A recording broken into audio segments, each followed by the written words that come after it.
Queridos televidentes, sean todos bienvenidos y bienvenidas a Tungurahua tiene la palabra, espacio semanal de rendición de cuentas del quehacer legislativo de la provincia. Estamos en nuestra emisión 135 y como siempre saludamos a la anfitriona, nuestra asambleísta Betty Carrillo.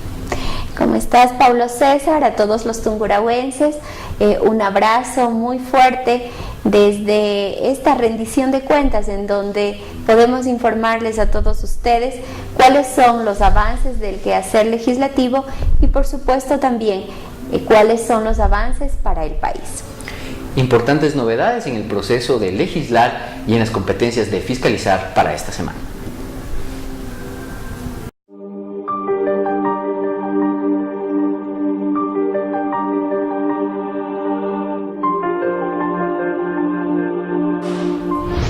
La ley reformatoria a la Ley de Seguridad Social y a la Ley del BIES para la administración de los fondos complementarios previsionales cerrados, que fue aprobada por la Comisión de los Trabajadores y que está en vigencia desde noviembre de 2014, tenía importantes disposiciones en cuanto a la regulación que las entidades de control deberían establecer para los fondos complementarios previsionales cerrados. El artículo 306 de la Ley de Seguridad Social sobre el aspecto de control señala: la Superintendencia de Bancos, de acuerdo al artículo 213 de la Constitución, controlará que las actividades económicas y los servicios que brinden las instituciones públicas y privadas de seguridad social, incluyendo los fondos complementarios previsionales públicos o privados, atiendan al interés general y se sujeten a las normas legales vigentes. Existen 68 fondos complementarios previsionales cerrados que actualmente forman parte del proceso de control de la Superintendencia de Bancos. Al respecto, queríamos preguntarle a la doctora Betty Carrillo cuál es el proceso, qué disposición legal se estableció en las reformatorias a la administración de los fondos de cesantía y cómo han avanzado en las entidades de control. Muchísimas gracias, Pablo. Bueno, dentro del proceso de fiscalización que para nosotros en la Comisión de los Derechos de los Trabajadores y Seguridad Social es una de las fortalezas que tenemos. Hemos ido a través de la fiscalización solucionando varios aspectos, varias necesidades de los trabajadores en diferentes partes del país.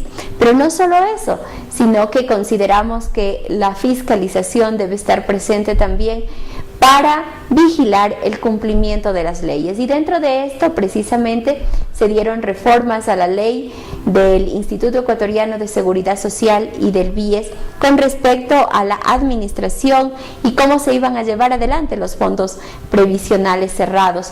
Y dentro de esto vemos que en primera instancia es la Superintendencia de Bancos como institución de control. Usted ha hecho referencia a que la Constitución manda a que la Superintendencia de Bancos deba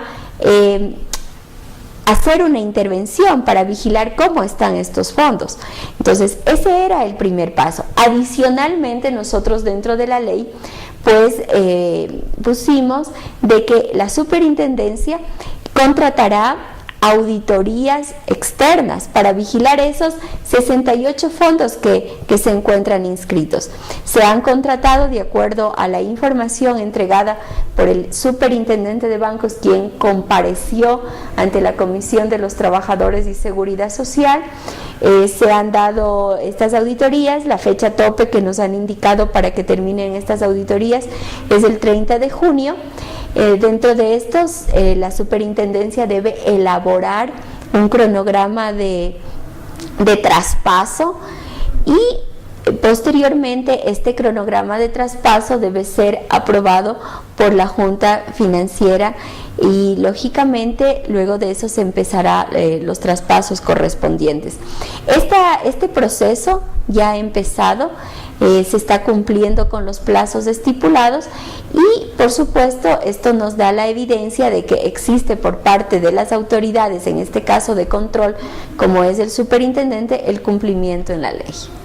Es importante que las decisiones legislativas vayan siendo monitoreadas en el tiempo, sobre todo cuando comprometen intereses tan importantes como eran los recursos de miles de partícipes a nivel nacional. Entendemos que el superintendente de bancos, Cristian Cruz, compareció ante la Asamblea Nacional y la Comisión de los Trabajadores en esta semana. Así es, fue él quien dentro del proceso de fiscalización compareció y quien nos ha entregado esa información.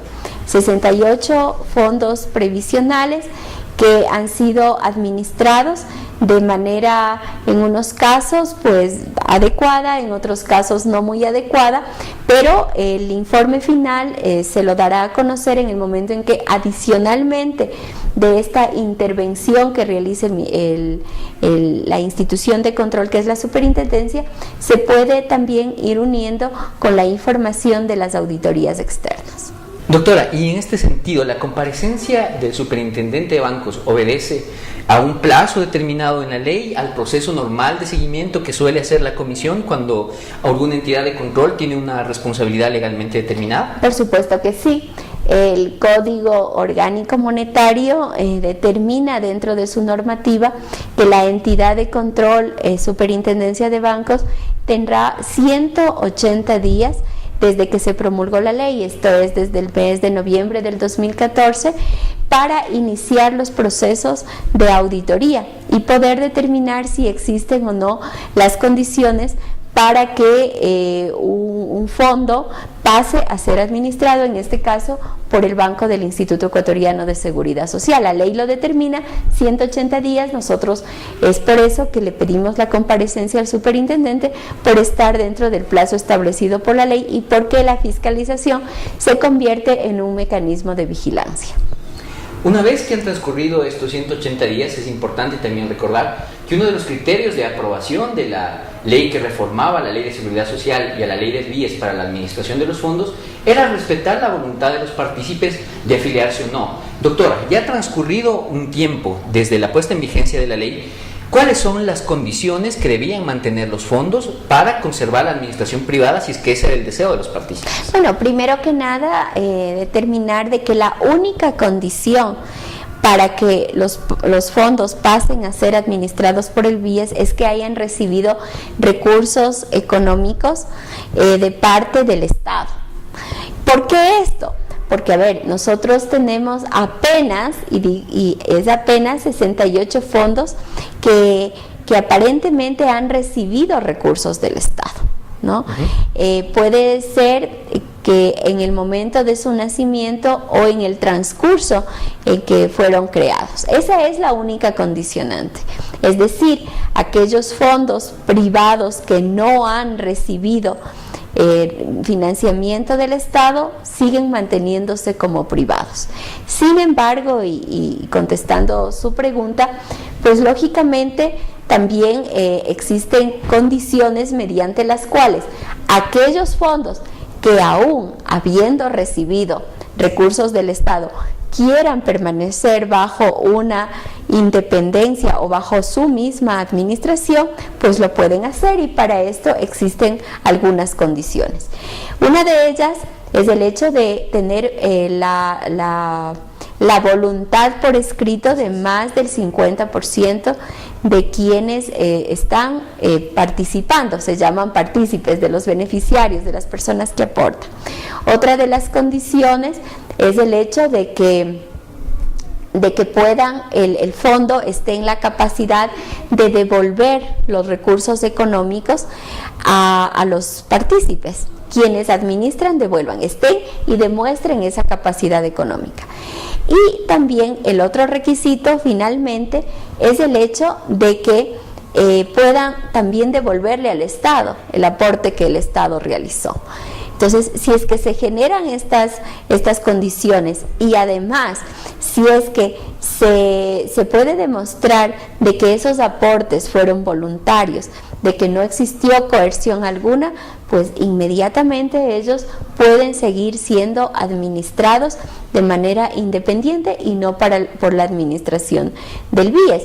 Porque simplemente con eso demostrarían de que el dinero de esos partícipes están asegurados.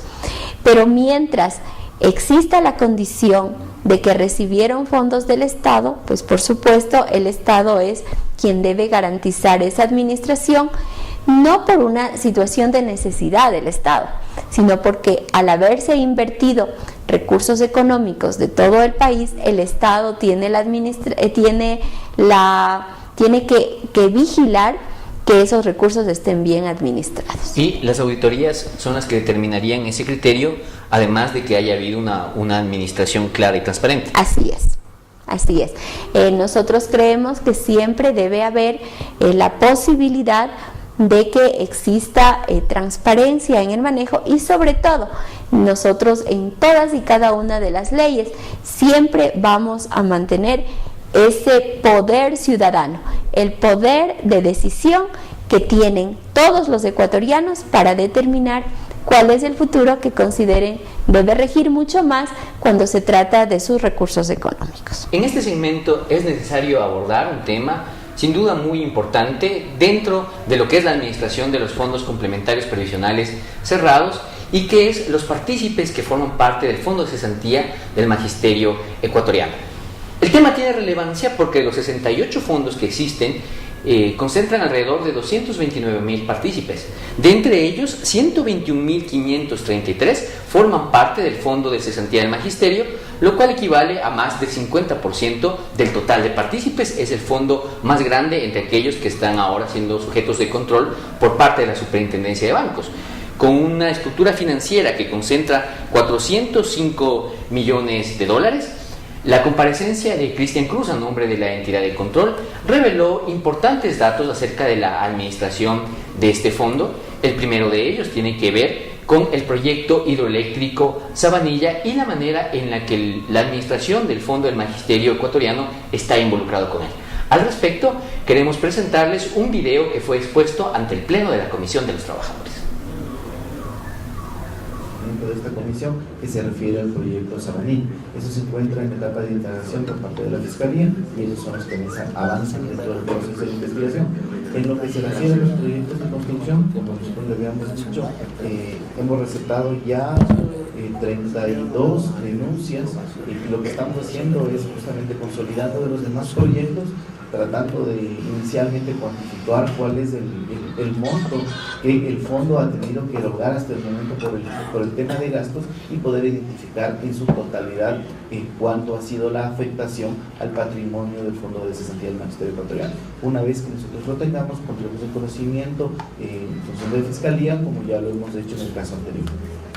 Igual quiero dejar en conocimiento a los señores asambleístas que en la reforma que se incorporó en el trabajo de esta comisión, si en el proceso de auditoría de las empresas auditoras se encuentra cualquier tipo de irregularidad que tiene que ser puesta en conocimiento, es obligación de la superintendencia en ese momento trasladar ese informe a conocimiento de la Fiscalía. Entonces, no solo en este, sino en cualquier otro fondo, en el caso que se identifique cualquier tipo de irregularidad que deba ser puesta en conocimiento de la Fiscalía, es nuestra obligación y nuestro deber hacerlo, y así lo haremos en su debido momento. Sin duda, la comparecencia del señor superintendente de bancos ha ido revelando importantes datos acerca de cómo se manejaba el Fondo de Cesantía del Magisterio. Respecto al video que acabamos de observar, doctora, ¿cuál es su criterio? Bueno, para nosotros como comisión realmente ha sido un impacto, ¿no es cierto?, el conocer y el darnos cuenta de que aquellas denuncias que fueron presentadas con respecto a este proyecto hidroeléctrico Sabanilla eran reales, en donde un grupo de miembros del directorio del fondo complementario de administración de parte de los educadores, pues simplemente fue administrado de una manera totalmente irresponsable, y para eso el Fondo de Cesantía del Magisterio creó un fideicomiso llamado Energía Renovable, con el fin de adquirir acciones de la compañía Hidrelgen.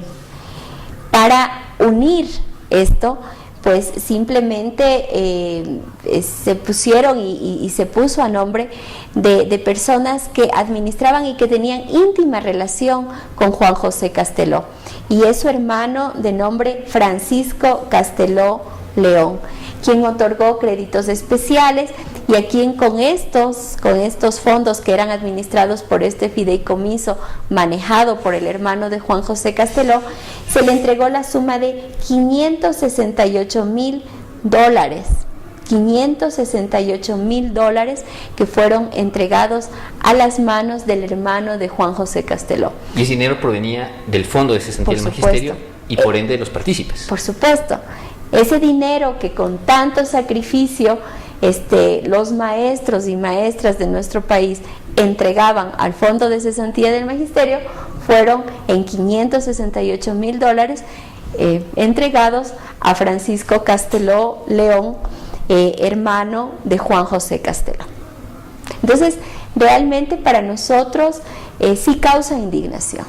Estuvieron aquí presentes dentro de la comparecencia del señor superintendente de bancos, grupos de maestros, y se podía notar en sus rostros la indignación que tenían al darse cuenta cómo habían sido administrados sus dineros, cuando el proyecto hidroeléctrico Sabanilla se consideraba era importante, era positivo. Era una buena inversión. Era una buena inversión.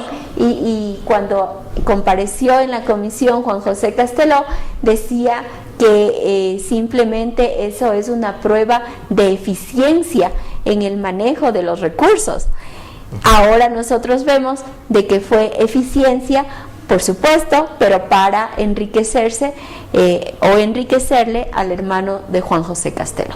Bueno, son conclusiones que se van desprendiendo de lo que ha declarado ante la Comisión de los Trabajadores una entidad como es la Superintendencia de Bancos, pero no es el único hallazgo, y es importante dar a conocer a la ciudadanía, a los partícipes involucrados, y en este caso a los maestros, cuáles fueron los hallazgos o las revelaciones en cuanto a los proveedores del Fondo de Cesantía del Magisterio. Bueno, en el tema de proveedores, lo que se nos informó acá es que los recursos en donde más se invirtió fue precisamente en esas construcciones que existían, y una de las inmobiliarias involucradas que recibía el 100% de beneficios por parte de los dineros del Fondo del Magisterio, pues era Solvivienda.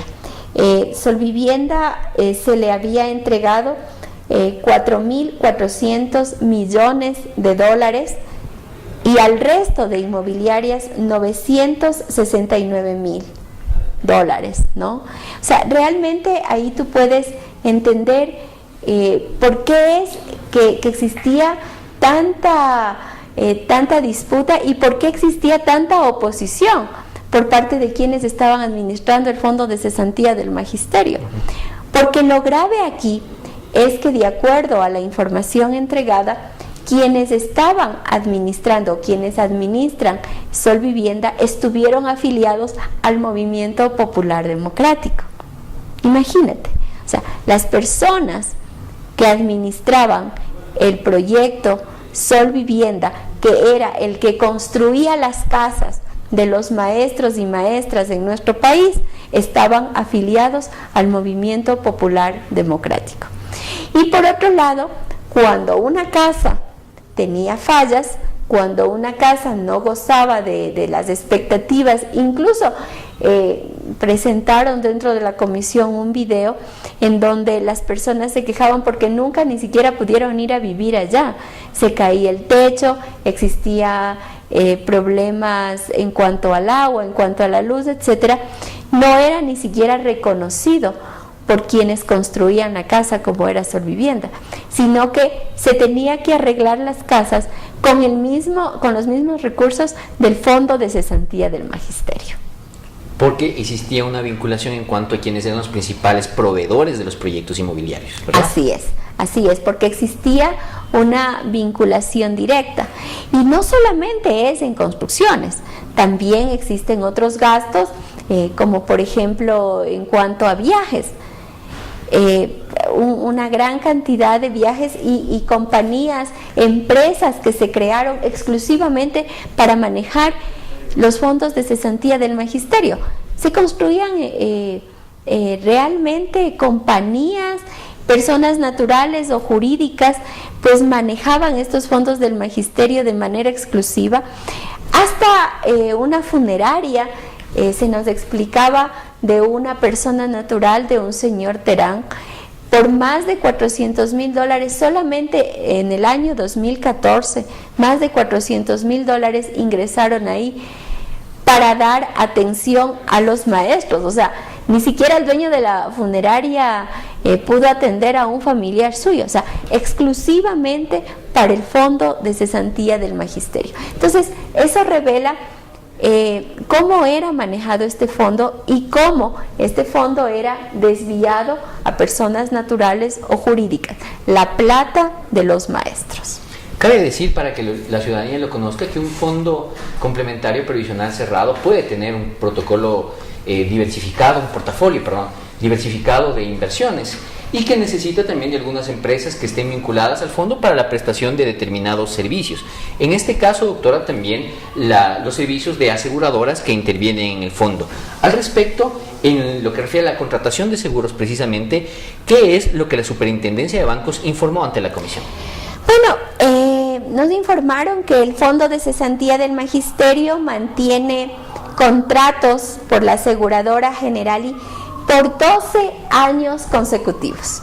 ¿Con una sola aseguradora? Con una sola aseguradora, entregándoles en promedio anualmente, vamos a poner el ejemplo del año 2014, $1.300.000. $1.300.000 solamente a la Asegura Generali, quien manejó 12 años el fondo de cesantía.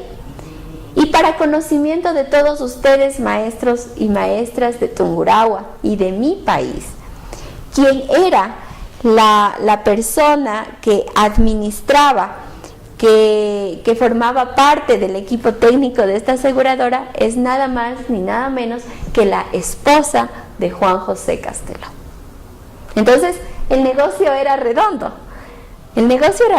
Por un lado está el hermano en el tema de la como lo señaló, en la inversión del proyecto Sabanilla. Así es, y ahora en la aseguradora por 12 años lo hizo la aseguradora Generali, y quien estaba al frente de todo eso, la esposa de Juan José Casteló, con inmensas ganancias. Ahí está la plata de los maestros.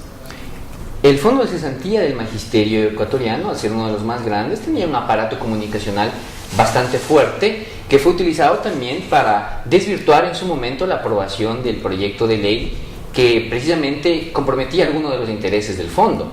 Al respecto, el superintendente de bancos también presentó su informe y les invitamos a compartir las conclusiones que se obtuvieron del mismo por medio de este video, que también fue presentado ante el Pleno de la Comisión de los Trabajadores.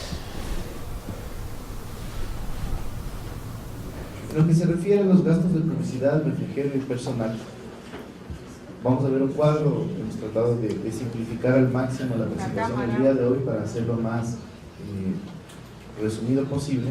Aquí constan algunos gastos que suman en total dentro del año 2014 $3.712.000, que son gastos varios que realiza el Fondo de Cesantía del Magisterio. Pero lo que llama la atención es cómo en el tercer trimestre del año 2014, de los 3.700.000, únicamente en ese trimestre se gasta 1.526.000.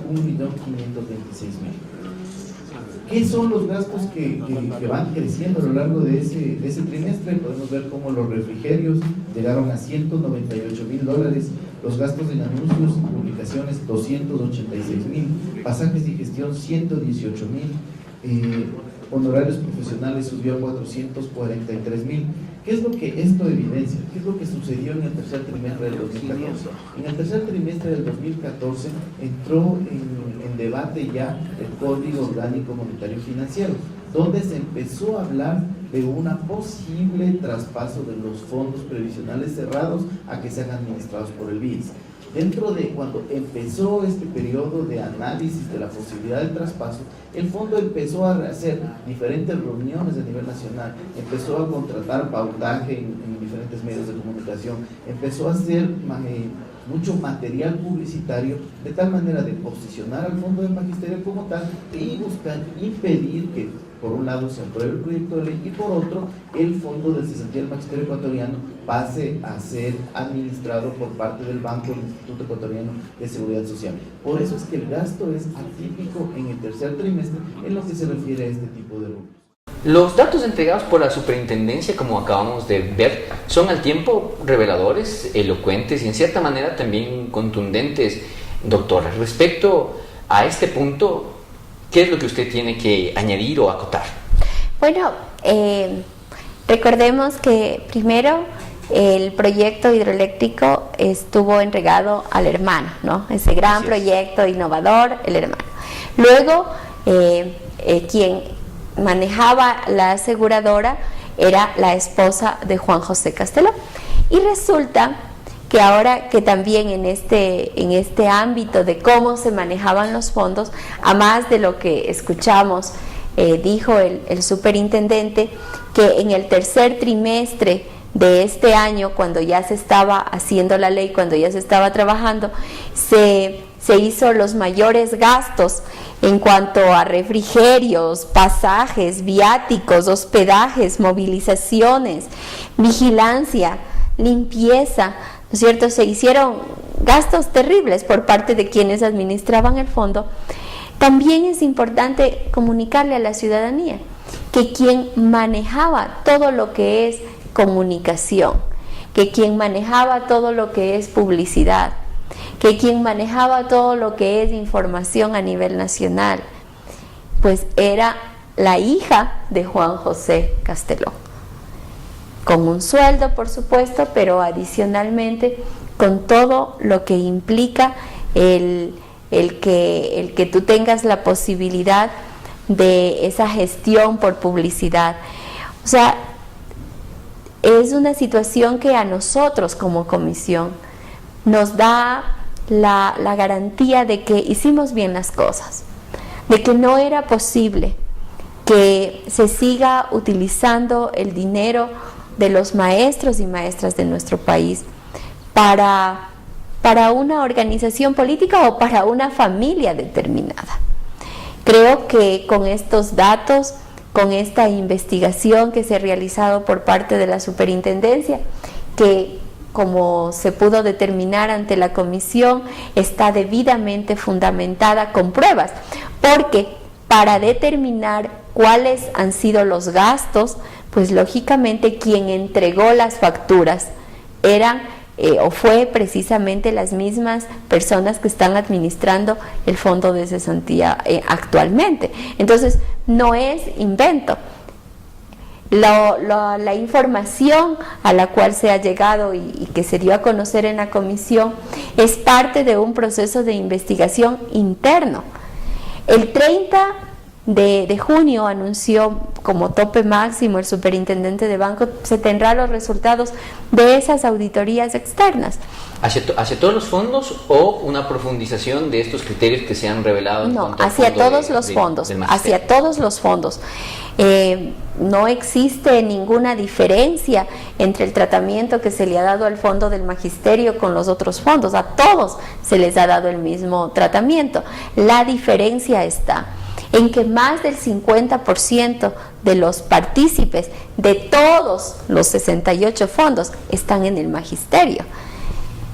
Entonces, realmente el universo en los fondos de cesantía del magisterio es mucho más grande. Los perjudicados son muchos más.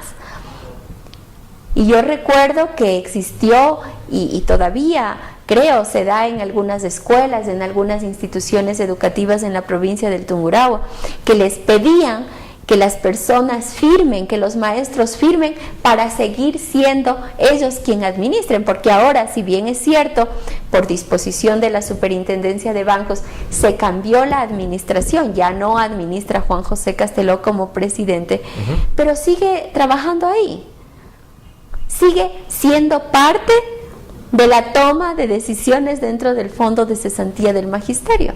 Y todas aquellas personas que antes estaban en el directorio siguen estando en diferentes cargos dentro del fondo de cesantía del magisterio. Entonces existe un amarre, existe un complot, existe un ánimo de utilizar los recursos de los maestros para fines específicos.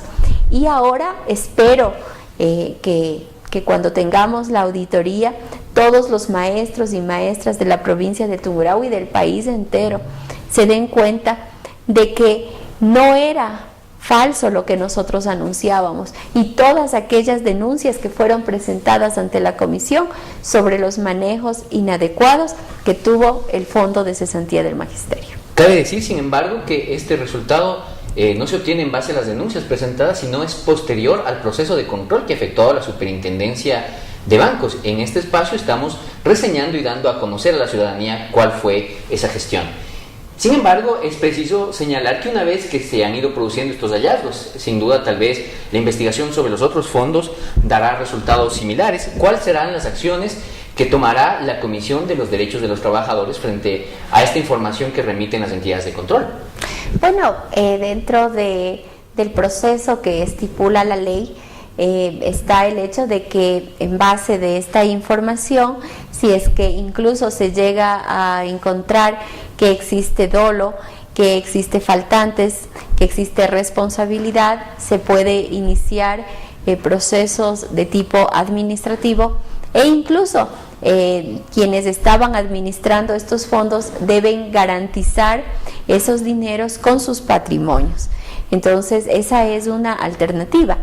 También la ley determina de que se dará un cronograma para el traspaso, entiendo, una vez que se determine a ciencia cierta con las auditorías internas qué fondos recibieron dineros del Estado, se procederá a hacer ese traspaso. Para mí, como presidenta de la Comisión de los Derechos de los Trabajadores y Seguridad Social, y por supuesto en representación de la provincia del Tungurahua, pues decirles a todos los maestros y maestras que esto que se ha hecho ahora, esta auditoría, esta intervención que se ha dado, pues lo que nos ha servido es para que aquellas personas que estuvieron acostumbradas a utilizar el dinero de ustedes no lo vuelvan a hacer nunca más, y que esos recursos económicos que con tanto sacrificio fueron guardados, ahora pues puedan ser transparentados.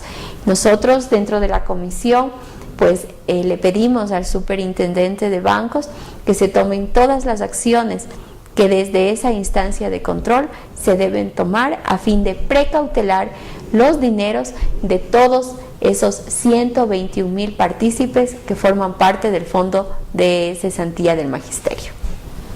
Imaginamos que el proceso no culminará aquí. Sin duda habrá importantes informaciones que compartir con la ciudadanía en futuras entregas de Tungurahua Tiene la Palabra. Les agradecemos muchísimo por su tiempo, por su gentil compañía en este espacio de rendición de cuentas que fortalece la democracia.